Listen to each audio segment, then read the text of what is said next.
When I arrived in, remember, February 2012, got this instruction from headquarters that Laos would be part of the 5 pilot countries to try joint programming. So we did. We gathered with member states ambassadors, and we had the first task was to see if it was feasible in Laos. The answer was yes. For a few practical reasons, there were a few member states active in Laos, and also there was a sort of a natural division of labor already there. Joint programming and division of labor are absolutely interlinked. You can't have a joint program and not have a clear division of labor among donors.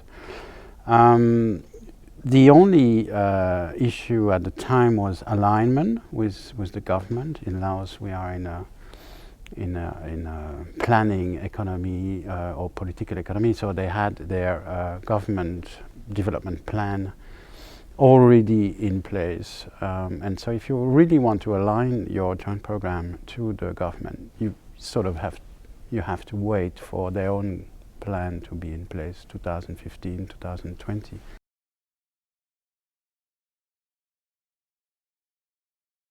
Difficulties in terms of who does what, and I think joint programming is not the exclusive idea of the Commission, of the EU delegation. I think we have again to make sure its tasks are being, the burden is shared among member states. We did a very extensive burden sharing in terms of designing the program. Member states had their own lead in a sector or two and were responsible to deliver and to coordinate for the others. I would even say that member states have a lead in a sector and would also be in the lead with the government in terms of policy dialogue. So a real division of labor, again, that's very important.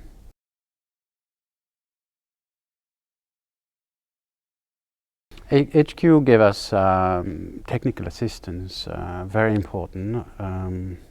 We have in this world very good experts on joint programming that percolates everywhere, and it was very useful to give us the means to help us and the member states to understand what is joint programming in a sense, and also to technically help us to draft the document in itself.